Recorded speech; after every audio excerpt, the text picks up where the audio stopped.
Hey, we're pleased now to be joined by Jeff Gordon. He's the driver of the number 24 3M Chevrolet for Hendrick Motorsports. And Jeff, before we get into your media availability, I want to call on Chris Powell, who is the president and general manager of Las Vegas Motor Speedway, for a special announcement. Hey, Jeff, if you got a minute, we got a little gift for you.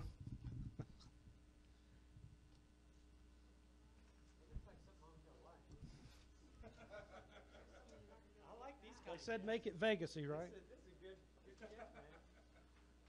See, everybody thought I was going to get rocking chairs. What you got here? Help me pull it, unveil it, please.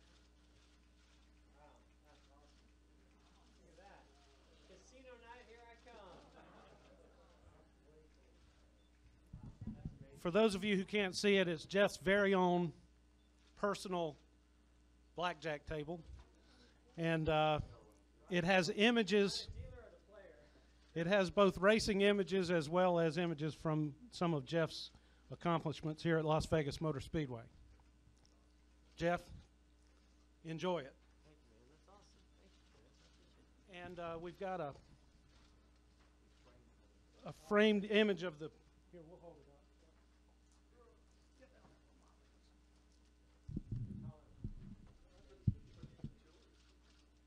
I don't know if the glare is.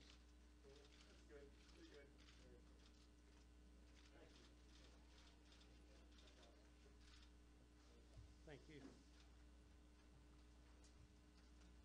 And I won't take up much of your time asking Jeff Q&As, but just sit down 1 second. I was wondering what I might say today about Jeff in his final visit to Las Vegas Motor Speedway as an active Sprint Cup driver, and I was looking up some of your accomplishments, Jeff, on the internet, and they can capture the fact that you've won 92 NASCAR Winston Cup and Sprint Cup victories and 4 championships. By the way, that 92 it might be third all time, but it's number 1 in the modern era. But there's no way you can capture in words the champion and the quality of person that Jeff Gordon is. And we are sad to see you retire, but happy for you. And we hope you'll come back to Las Vegas many, many times in the future and enjoy the Kobalt 400 weekend. Thank you, Chris. I appreciate it. You know I will. And it means a lot to me coming from Chris. Chris and I go way, way back. He was my caddy back when I played golf at a particular big golf tournament. And I think it goes without saying that was quite an experience for both of us. I should say. And we Vince Gill and Amy Grant. Yes, that was the beginning. It was that was an interesting time, just in my life, I think in your life, in racing, and certainly moments I'll never forget, and to see how well you've done and the great job you do here, and things have gone okay for me as well. So thank you. We've been in this thing a long time, and it means a lot to me. Those people that know me and been around me for many years to say those types of things and these types of gifts. He knows me too well. He knows how much I like blackjack and poker. I have been at the Wynn during Champions Week and caught Jeff bellying up to the table. Yes. So we thought you'd enjoy it. I certainly will. Thank you. So will friends of mine. Appreciate it. Please do, and good luck this weekend. Thank you. Thank you.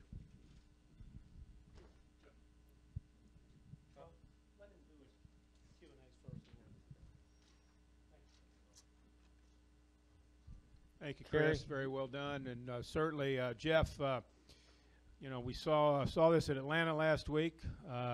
You come to a venue that is, could be your final stop as an active driver, as Chris alluded to, and then you come here to Las Vegas. What is that? What's going through your mind when things like this are happening? Being the great champion you are, the great competitor you are, what kind of thoughts, emotions are you having? Yeah, it's kind of hard to put it in perspective right now because we're so early in the season, but it's certainly important to note and to recognize that this is the last time that I'll be here competing, certainly at this level in the 24 car. And I don't have plans, to come back and race here, but I guess it's always possible. But this place has meant a lot to me. I mean, it's been an up and down track performance-wise, but I think that this track means a lot to our sport and how it's helped grow the sport. And I'm proud to have won here and been a part of the growth and the success that we've seen here. And it's been really amazing, the interaction that I've gotten with people that I've been friends with for years, known for many years in the sport, as well as fans. And when you hear those people say, "We're going to miss you, we're going to miss you," it definitely it makes you feel good, but it also is emotional. So right now, though, it's pretty much business. That's what's on our mind. We've had a couple rough weekends. I can't say all of our doing, but we're really focused this weekend on getting that turned around, and practice went pretty well for us, so that's a good start to it all. Questions for Jeff Gordon. We'll start right there in the middle with Steve Richards. If we could get Steve the mic, go ahead. Steve Richards with PRN. Jeff, how good a gambler are you? Because you've got your own table when you're in the casinos. I mean, how good or bad? I'm a better gambler on the racetrack, but yeah. I'm not that good.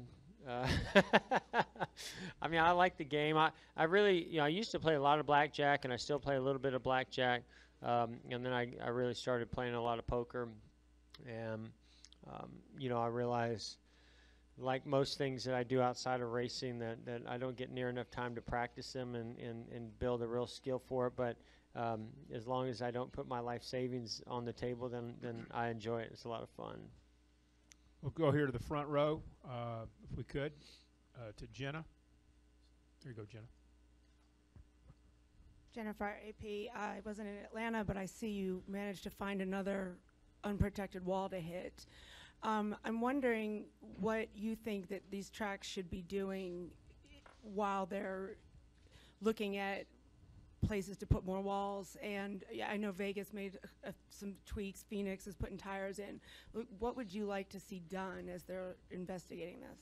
Yeah, I mean, I think it's important to note that the tracks in NASCAR, I know that they're doing a lot to put as much effort into what can we do right away, and you see it here, you saw it last week. But there is only so much that can be done. So in a short period of time. So, that's what I want to see. I have a meeting with NASCAR next week. I wasn't able to do it this week, but I have a meeting with them next week that I'm looking forward to getting together with them to hear a little bit more detail in that progress.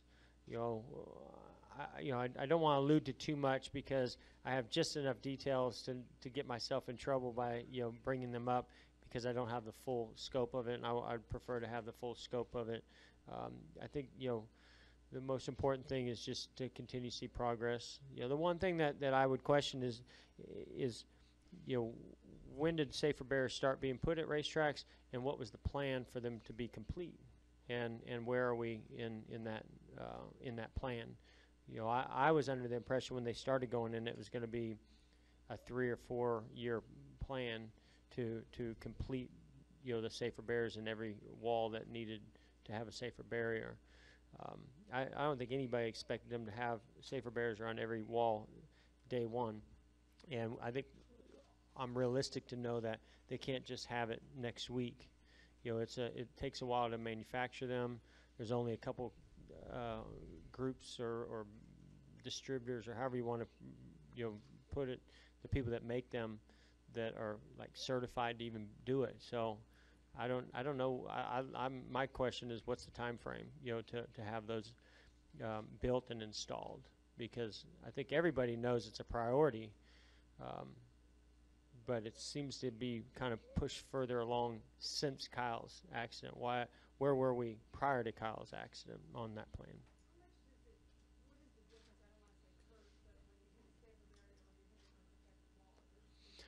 I mean, all I can tell you is that I've hit a lot of them with, and I've hit a lot of them without. And what always comes to mind to me, literally, is when I hit a non-safer barrier wall, I go, wow, what did I just hit? What was that? I'm always caught off guard by the impact and how severe it is. And so when I get out of the car, my first thing is I want to see what I hit. And every time I felt that, it's because I hit something that was not protected with a safer barrier. With a safer barrier wall, and this happened to me, I think, at Texas last year before, I blew a right front tire going into turn 1. And I was like, oh, God, this is going to hurt. Oh, well, that wasn't so bad. And so it's a huge difference. It's a huge difference. But I also understand there's angles that are better for hitting it. There's some that a tire type of barrier might be better for a straight-on impact. There's some where tires are not good for impacts because of how it grabs the car and wants to flip it over or spin it around and can propel it back out in traffic. And so, to me, every area that they say, yes, that wall would be safer with a safer barrier, it needs to have a safer barrier, and we need to know what the time frame is and when it's going to become a safer barrier. Let's take 2 over here. I believe Lee and Jim have questions. Go ahead. Right Lee behind to the left side there, Jeff. LeeSpencerMotorsport.com.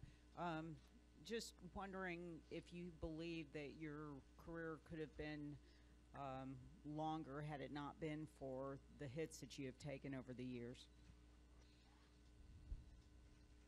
That's quite possible. I don't know. I probably wouldn't be. Listen, here's the thing. If you race long enough and you've raced at a high level, you're going to hit stuff, and you're going to hit hard, and you're going to have accidents. And I feel very fortunate, really, over the years. When I hit some walls that didn't have safer barriers and didn't have the Hans device and didn't have the carbon fiber seat, that I survived it. So, did those impacts, play a role on my health today and a role in my decision? Sure, but I've also been extremely fortunate to have accomplished a lot, and that's not my primary reason for the decision I made. I've got a lot of great things happening in my life, and half of those things, are outside of racing and are things that I kind of have on my list of things that I want to do. And I've been fortunate enough to have such an amazing career to be able and have those opportunities to be able to go and experience those things. So I feel more fortunate than I do held back. Stay on the left side there, Jim Utter.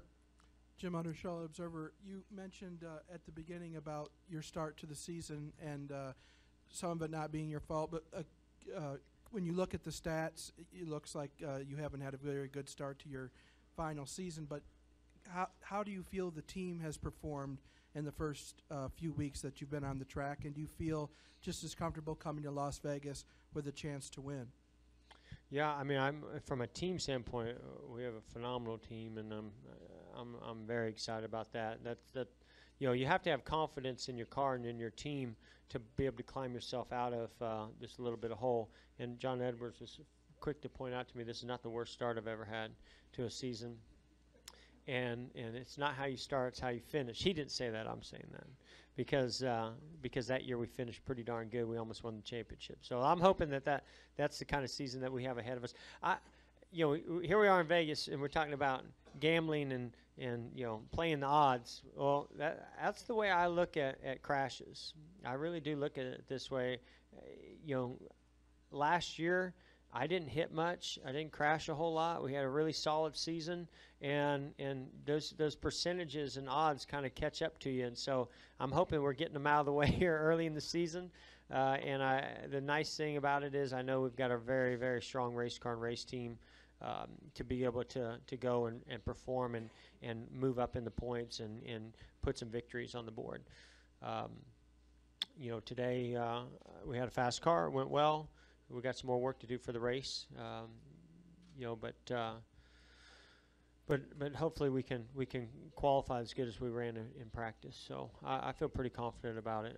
I'm a little disappointed in Atlanta, and I take full responsibility. It's my job to give good information and communicate with the team so that we're well prepared when they drop the green. And I don't know. We were pretty good in practice, especially on Thursday at Atlanta, and then we were pretty good on Saturday at Atlanta. And you know, I don't know. I felt like maybe we weren't quite as good as I thought we were. And you know, Jimmy was terrible. We went in our debrief. He's like, "Oh man, we're terrible," and they won the race. And I was feeling pretty good about it. And we were struggling to get up into the top, 10. So I don't think we performed as well as we would like to have at Atlanta, but the car was super fast when we hit it right. Let's go over here. Let's get the gentleman right now that's got the mic. Go ahead, sir. Go ahead, and then we'll go to Stan, and then we'll go to Jim Peltz, and we'll take a few others in there. Right. Thanks, Jeff. Chris Matthews, KLAS TV local here. Can you talk a little bit about, this is the only North American sport where so many people show up for a practice. Can you talk about how unique that is? Well, I don't know anything else, so I only know racing. I don't know any other. I mean, I know that when I was racing sprint cars and midgets, there weren't many people that showed up for practice. But when I came into the Cup Series, I was blown away how many people show up, for practice. So and for qualifying.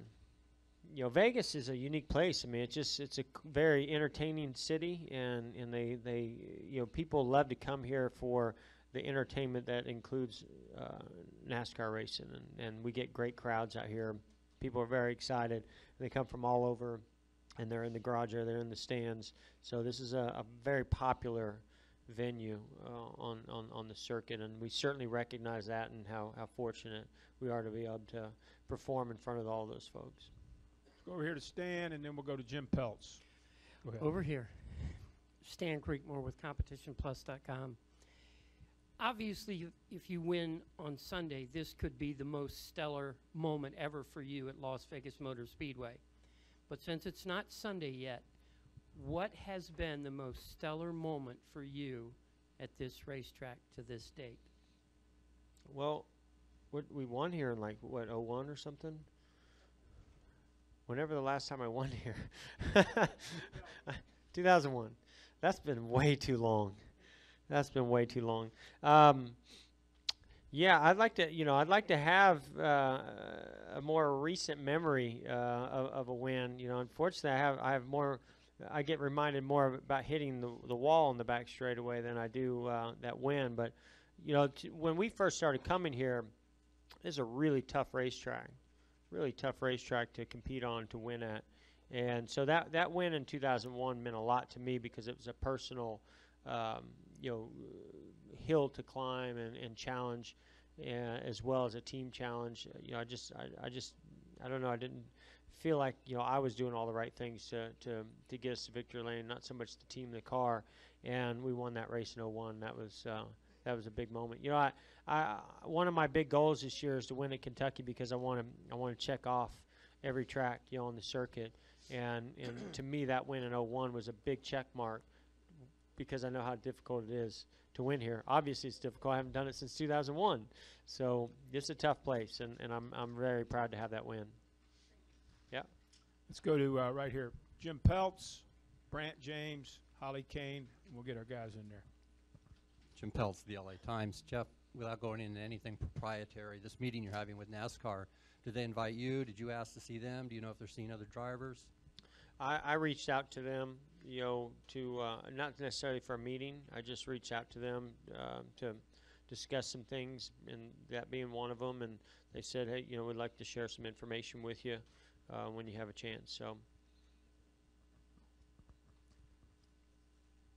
I mean, they have been sharing a lot of information with drivers, a lot more than I've ever seen, in the past. So I've been pretty happy with that.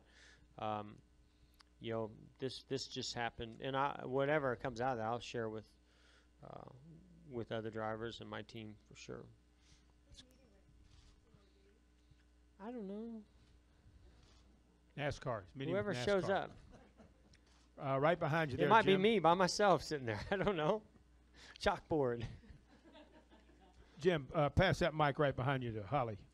Holly Kane. No, I want Holly to go first. Holly Kane, NASCAR.com. I'm just kind of laughing a little bit. Can you recall each and every one of your wins? Are you one of those people that can remember this is exactly?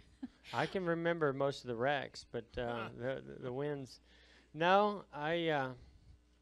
If you just give me a little bit of it, then I'll remember quite a few details. But there usually needs to be something to jog my memory. Yeah, it does. I've just never, not about anything. I'm terrible at memorizing things, which is why I thought it worked out well for me to be a race car driver, because I wasn't very good at school because I didn't have much of a memory. But no, I think yeah, I mean, I can go all the way back to the late 70s and 80s on wins in quarter midgets and go-karts, but you gotta like say, do you remember this? Or like if I'm with my dad, we'll talk about it. Edwards is really good. He's got a good memory, so usually I go to him. He's the encyclopedia. If he can't remember, he's like, hold on one second, goes through his notes, and then he's got it. And so then I'll throw more details in there, but that's about it. And a follow-up. I don't really remember that much about that day I won here, other than that was 01. I remembered it being 01, and I remember, we won the championship that year. We were really strong that year, but I can't remember what all went on throughout that day.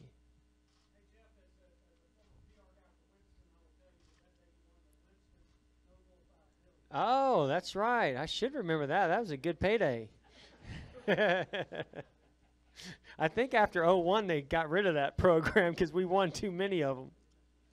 And my other question real quick is, with all the trophies that you have, do you have them all in your home or some in your office? How do you display them? And is there, of all the racetracks, is there a trophy that you find to be really cool that maybe gets a little bit more prominent display somewhere? Yeah, so I have a display at my house that we built. For years, I didn't have any trophies at home. I think I had I had the Charlotte Trophy for my very first win. When I lived in Florida, I had maybe a couple of trophies, like a Southern 500 trophy and two of the Cup trophies. But that was it. I didn't have a lot at home because at Hendrick Motorsports we have such a great way to display them. At my office we had a great way to display them. So now basically that's kind of how it is. There's a lot at Hendrick Motorsports where I can go by and look at all of them. So at home I built shelves in an area, and I'm trying to think now. I've got the Brickyard 400 wins, the Daytona 500 wins. I have 2 Goodyear trophies, and then I have the Cup, the 4 Winston Cup trophies, and I have 2 helmets as well.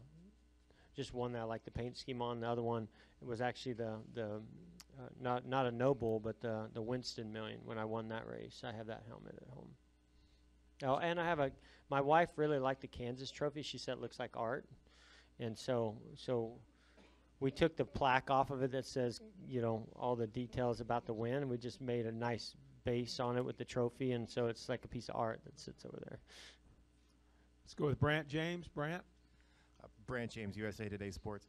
Kevin Harvick has been critical in the past of tracks spending money on very expensive renovation grandstand projects while not spending money on safety measures that he thinks are needed. I was just hoping to get your opinion on that, how money is prioritized at the track level. I mean, we're not involved in those decisions, and all I can say is that if you go do that and then somebody gets hurt and there's a way to make it safer to possibly have prevented those injuries, then you might want to rethink how you're spending your money on those things. But I mean, we got to have people in the grandstands. We got to have people that want to come back to the grandstand. So I understand that's important, and we all recognize how important our fans are. But throughout my career, what I've seen is it goes in waves. Where safety is a very high priority and everything is spent on safety. And then you feel like you're in a pretty good place, in a safe place, and then you start putting more energy into some other areas. And we do this as race teams sometimes too. You start focusing so much on performance and you get off a little bit on some safety, and then something happens and you go, whoa, wait a minute, we need to put more energy into that, and we need to put more money into that. And so I would say that it's easy to criticize after the fact, but when those choices and decisions are being made, I think that I feel pretty good about saying this, that I believe NASCAR or the track was saying, seems like we're in a pretty good place here, so let's go spend money on making the fan experience better. But then an accident happens, and you better rethink that a little bit or a lot. All right, let's go to Dominic right there in the white shirt. And we'll take the gentleman to his left. Dominic Uttago on the RacingExperts.com. So Jeff, just wanted to ask you, after the results of the first 2 races, how much more pressure you put on yourself and how much more pressure you put on the race team to perform this weekend? Yeah, I mean, there's definitely, when you're sitting back there 40th in points or wherever the heck we are, I mean, it's a long walk from my trailer, I can tell you that. That's motivation is the way I look at it. Yeah, a little bit of pressure. I think what we got to make sure we do as a team is perform at the level we're capable of performing at, and that means that you not only have to qualify well. I just like to have the opportunity to qualify this weekend, but that would be like a great start to the weekend. We're just out there when the green flag drops for qualifying, and then take that. It's not just about performance. Yeah, you have to perform well, but you have to finish well. And I think that if we can finish as well as we're performing, then we will get back up there. And we've got a lot of great tracks coming up, and we're a strong enough team that I don't look at that as pressure. I just look at it as no more than the normal pressure. We just can't focus too much on where we're at in points. We just got to focus on doing our job. Take 2 more questions. Gentleman right here. Alan Bailey and with right here. Alan Bailey with ARN. Jeff, 2 questions. One, what did your wife and your kids think about the car that you got last week from the Atlanta Motor Speedway? And second off, going back to your trophies, you've got quite a few grandfather clocks. Can't imagine you have all of them in your house going off all the time. So where are those? Yeah, you have to understand my house is very modern. It's not classic and traditional. So we keep the grandfather clocks outside the house. They're not the house. So if they make a more modern one, and my wife would be happy to design that for them, then I would look forward to getting another one and putting it in the house. But that doesn't mean they mean less to me. They mean a tremendous amount to me. I love those clocks. I think they're the coolest trophy. They just, when I'm at home, I try to be away from racing. That's why I have it displayed in a very classy way and very low key. It's not, it's not like stuff all over the house. I mean, you came to my house, you see very little racing, and that's because that's my way to get away from it. I'm at the shop, I'm at the track, and it's even in the bus. I mean, I have very little pictures and things of racing. It's just that's my way of kind of keeping everything balanced out from life away from the track and life at the track. So, I don't know, maybe one day, if I'm retired and decide to, build a traditional house, I'll be waking up every day to a bunch of grandfather clocks. I don't know, we'll see. Did you have a second question? Oh, the car, yeah. Oh, they thought it was my wife thought it was awesome, and the kids thought it was awesome. I was like, they're not getting in this thing anytime soon. This is way too fast. We got about 3 steps to go before we're ready for it. Beautiful car, very cool gift, and I'm very, very thankful. If this is the way our gift giving is going to go this year, man, I tell you what, I'm doing all right. Yeah, you are. Everybody told me, oh boy, you're going to be getting a bunch of gifts that are going to embarrass you or whatever. Not so far. No. Still early in the season. Let's go right over here to this gentleman right here. Hi, This Phil gentleman Cox, right My here, and then Vegas we're going to end with Magazine. my man from Albuquerque. Go ahead. Phil Cox, My Vegas Magazine. After that car crash last week, what is it in your character that keeps you from getting excited, climbing out of the car, and then when you're doing an interview, you don't blame anybody for the crash?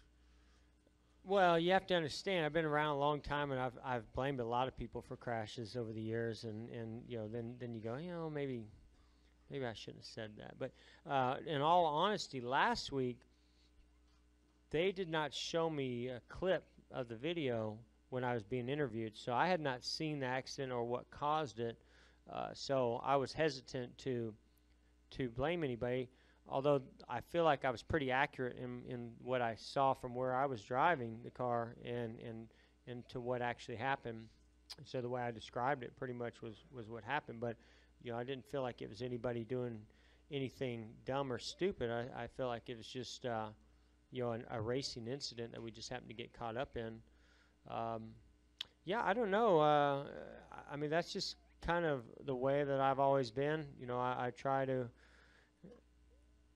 make sure I'm not in that position, to get caught up in wrecks, and I look at every incident that I've ever been in, especially on a racetrack, and say, how could I have prevented that? Even if it was somebody else's fault, how could I have prevented that from happening? And my team's the same way, and that's what I love about them. I mean, the first thing we did on our meeting this week was, well, we didn't qualify, so had we qualified, then hopefully we would have qualified well enough to be towards the front.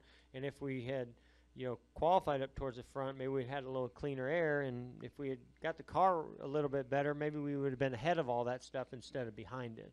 So that instead of blaming others, it's really looking deeper than ourselves to try to make ourselves better. Final question right there in the middle. Go ahead, sir. David Swope, ESPN Radio, Albuquerque. Jeff, which track do you think you'll miss the most, and possibly which track will you miss the least? Let's see. The most. Gosh. Probably, it's hard to say. I mean, I love Bristol. I think Bristol is just an awesome track. I love going, it's the one track that I go in the night before and I walk over to the track when there's nobody there, and I just look at it and go, man, this place is cool. It's just there's no other place like it. It's a stadium in these hills, and Tennessee, and it's just if ever we had a coliseum or a real stadium, that would be Bristol. Missed the least, man. I like going to the racetrack, as long as I'm competitive. So I'm trying to think of one that. Oh yeah. I used to like plate races. I don't know what happened over the last 10 years. Somehow plate racing changed. But yeah, I'm not crazy about restrictor plate racing. So, but I love Talladega. I can't wait to go back there just for the boulevard instead of actually being there for the race.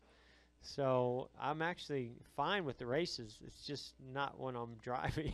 Well, Jeff, thank you very Thank you. much. Appreciate Certainly, it. congratulations, Chris and the folks here at Las Vegas Motor Speedway. Thank you. Very, very well done, and good luck this weekend, Jeff. Yeah, thank you very much.